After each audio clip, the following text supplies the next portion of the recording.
आपके सामने एक बहुत अहम बात रखना चाहता हूं, क्योंकि पिछले कई दिनों से ईपीएस 95 पेंशन और उससे जुड़ी बढ़ोतरी को लेकर लोगों के मन में उम्मीदें भी हैं और सवाल भी।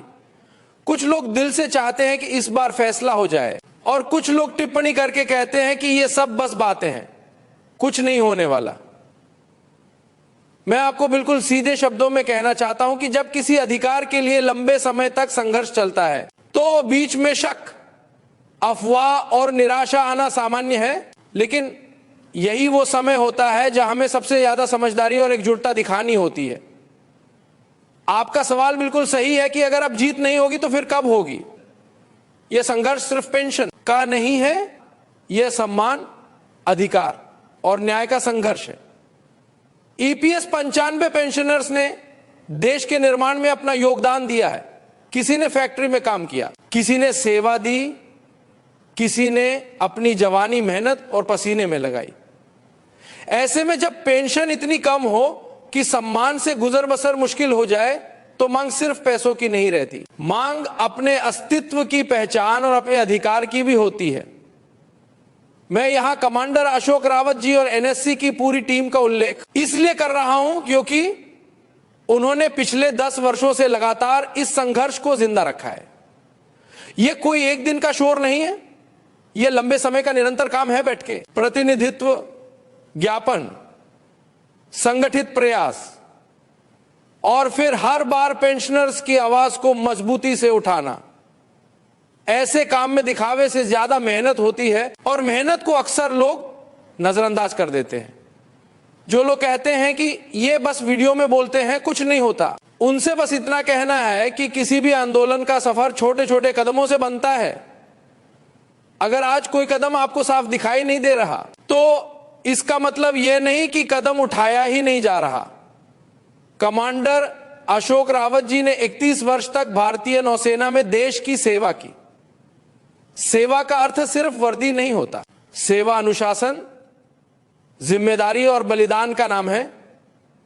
और जो व्यक्ति इतनी लंबी सेवा के बाद भी पेंशनर्स के अधिकारों के लिए अपना समय, अपनी ऊर्जा और अपना अनुभव दे रहा हो, उस पर ताय नेतागिरी का आरोप लगाना उचित नहीं है। यह भी याद रखिए कि उनका परिवार भी देश की सेवा से जुड़ा है। उनके पुत्र आज भी भारतीय नौसेना में कमांडर के पद पर सेवारत है और उनकी पत्नी ही सेवा से जुड़ी हुई है। ऐसे समर्पित परिवार और एनएससी की टीम पर संदेह करना वास्तव में अनुचित है।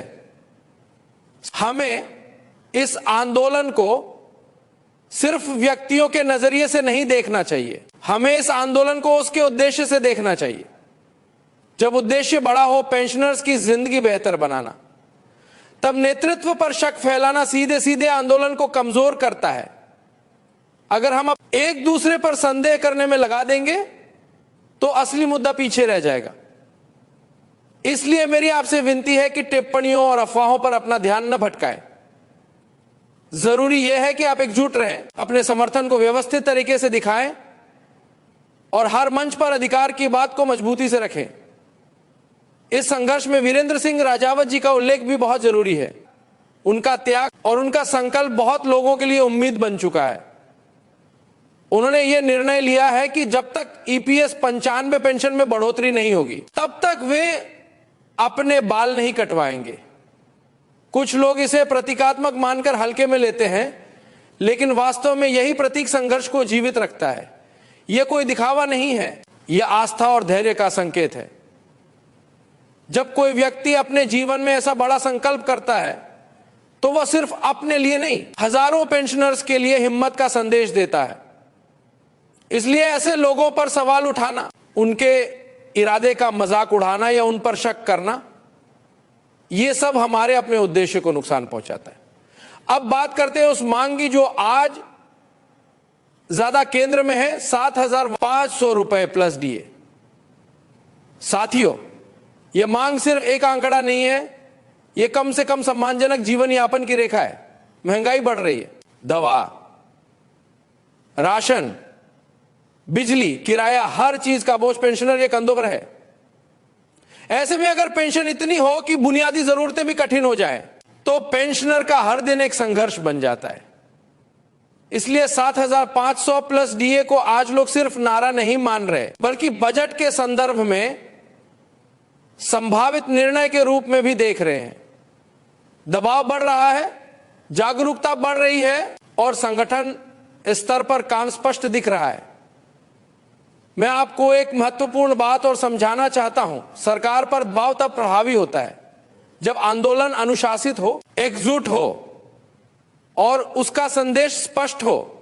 आज ईपीएस 95 पेंशनर्स के बीच जो नई उम्मीद जगी है, उसका कारण यही है कि आंदोलन अधिक संगठित दिख रहा है, नेतृत्व अधिक स्पष्ट है और जमीनी स्तर पर समर्थन अधिक दिखाई दे रहा है। इसका अर्थ यह नहीं कि निर्णय आज ही आ जाएगा, लेकिन इसका अर्थ यह जरूर है कि रास्ता बन रहा है। हर आंदोलन एक मोड़ तक पहुंचता है और मोड़ के पास अफवाहें सबसे ज्यादा फैलती हैं। इसलिए आपको अपने भावनाओं को नियंत्रित रखना है और अपने कदमों को योजनाबद्ध रखना है। इसी संदर्भ में 14 तारीख का उल्लेख मैं जानबूझकर कर रहा हूं, क्योंकि 14 को जब आप ये बात सुन रहे होंगे तो जरूरी है कि आप अपनी उम्मीद को तथ्यों के साथ जोड़कर रखें। 14 तारीख को हमारा फोकस यह होना चाहिए कि हम अपने साथियों को और जागरूक करें, अपने समर्थन को मजबूत करें और हर पेंशनर को याद दिलाएं कि आंदोलन का सबसे बड़ा हथियार एकता है। 14 तारीख को आप अपने आसपास कम से कम 2 पेंशनर्स को यह समझा सकते हैं कि नेतृत्व पर बिना वजह आरोप लगाना या नकारात्मकता फैलाना किस तरह हमारे अपने मामले को कमजोर करता है। अब मैं आपसे एक व्यवहारिक निवेदन करता हूं। अगर आप चाहते हैं कि ईपीएस 95 पेंशनर्स की आवाज और मजबूत हो, तो आप अपना समर्थन खुलकर दिखाएं।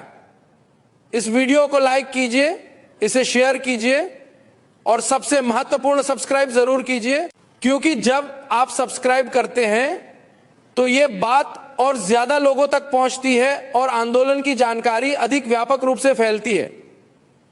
आपका एक क्लिक कई पेंशनर्स की उम्मीद को मजबूत करता है। मैं फिर से कहना चाहता हूं, सब्सक्राइब करना सिर्फ एक औपचारिक काम नहीं है, यह एक समर्थन का संकेत है। जब आप सब्सक्राइब करते हैं तो आप ये कहते हैं कि मैं इस मुद्दे को नजरअंदाज नहीं कर रहा, मैं इसके साथ हूं। इसलिए मैं आपसे दोबारा विनती करूंगा कि सब्सक्राइब करके अपना साथ दिखाएं और इस जानकारी को उन लोगों तक जरूर पहुंचाएं जो अभी भी भ्रम में हैं या जिन्हें सही अपडेट नहीं मिल रहे हैं। कुछ लोग पूछते हैं कि एटनी क्या वाकई इस बार बजट में कुछ हो सकता है। देखिए, कोई भी 100% गारंटी नहीं दे सकता, लेकिन जिस दिशा में चर्चाएं और दबाव बढ़ रहा है उससे उम्मीद मजबूत हुई है और यही उम्मीद आंदोलन को ऊर्जा देती है। लेकिन ऊर्जा का मतलब सिर्फ उत्साह नहीं होता, ऊर्जा का मतलब जिम्मेदारी भी होता है। हमें अपनी बात सभ्य तरीके से रखनी है, अपने तर्क मजबूत रखने हैं और अपने कार्यकर्ताओं व नेतृत्व का मनोबल ऊंचा रखना है। जो लोग मैदान में काम कर रहे होते हैं उनके लिए सबसे कठिन होता है अपनी टीम के भीतर संदेह और निराशा को संभालना। इसलिए हमें उनकी हिम्मत बढ़ानी चाहिए, न कि उन पर सवाल उठाकर उनकी मेहनत को हल्का करना चाहिए। अगर आप सच में आंदोलन को मजबूत देखना चाहते हैं तो एक सरल काम कीजिए। हर दिन कम से कम एक व्यक्ति को इस मुद्दे के बारे में बताइए। अपने क्षेत्र के पेंशनर्स से बात कीजिए, उन्हें वर्तमान मांग और आंदोलन की दिशा समझाइए और यह भी बताइए कि नेतृत्व और संगठन का उद्देश्य सिर्फ पेंशन बढ़ाना नहीं, बल्कि पेंशनर्स की सामूहिक गरिमा को स्थापित करना है। और जब आप ये कर रहे हो तो इस मंच को समर्थन देना मत भूलिए, सब्सक्राइब कीजिए, क्योंकि आपका सब्सक्राइब करना हमारी पहुंच और निरंतरता का साधन बनता है। मैं यहां एक बात और स्पष्ट करना चाहता हूं, जब कोई नेतृत्व या टीम आपको उम्मीद देती है तो उम्मीद को अंधविश्वास नहीं बनाइए, उम्मीद को अनुशासित कार्यवाही बनाइए। कार्यवाही का अर्थ है कि आप अपनी समुदाय को एकजुट रखें, गलत सूचना को शांति से सुधारें और अपने साथियों का मनोबल गिरने न दें। यह संघर्ष लंबा हो सकता है, लेकिन लंबा संघर्ष ही बड़ी जीत की नींव बनता है। और जब जीत करीब होती है तब परीक्षा सबसे ज्यादा होती है। इसलिए इस समय मजबूत रहना, धैर्य रखना और संगठित समर्थन देना बहुत जरूरी है। साथियों, मैं आपसे फिर एक बार निवेदन करूंगा कि इस संदेश को शेयर करें और सब्सक्राइब जरूर करें। आप चाहे तो अपने फोन की कॉन्टैक्ट लिस्ट से 2-3 पेंशनर्स को सीधे लिंक भेज दें। इससे एक लहर बनती है और वही लहर दबाव को वास्तविक बनाती है। सब्सक्राइब करना, शेयर करना और सही जानकारी को आगे बढ़ाना, ये तीनों मिलकर आंदोलन की ताकत बनते हैं। अंत में हमें अपने नेतृत्व और समर्पित कार्यकर्ताओं का सम्मान करना चाहिए, चाहे वे कमांडर अशोक रावत जी हो, एनएससी की पूरी टीम हो, या वीरेंद्र सिंह राजावत जी जैसे लोग हों जो अपने संकल्प से आंदोलन को शक्ति देते हैं। इन सभी का उद्देश्य एक ही है, ईपीएस 95 पेंशनर्स के लिए सम्मानजनक और उचित पेंशन। अगर हम एक साथ रहेंगे, अपनी बात दृढ़ता से रखेंगे और अफवाहों को किनारे रखकर अधिकार की बात को आगे बढ़ाएंगे, संभावनाएं और मजबूत होंगी।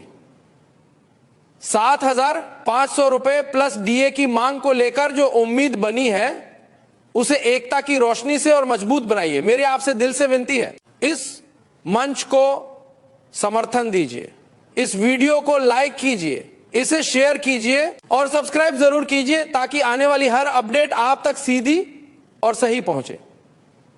सब्सक्राइब करके आप अपने पेंशनर भाई बहनों के लिए एक ठोस समर्थन दिखा रहे होते। और अपना फीडबैक जरूर दीजिए, लेकिन नकारात्मकता और बेबुनियाद संदेह से बचते हुए। अंत में मैं सभी पेंशनर्स, उनके परिवारों और उन सभी लोगों को सलाम करता हूं जो इस संघर्ष में धैर्य और हिम्मत के साथ खड़े हैं। ईश्वर करे बहुत जल्द न्याय का फैसला हो और पेंशनर्स को उनका अधिकार मिले। आप सभी का बहुत बहुत धन्यवाद। आपका साथ हमारे लिए बहुत मूल्यवान है। धन्यवाद।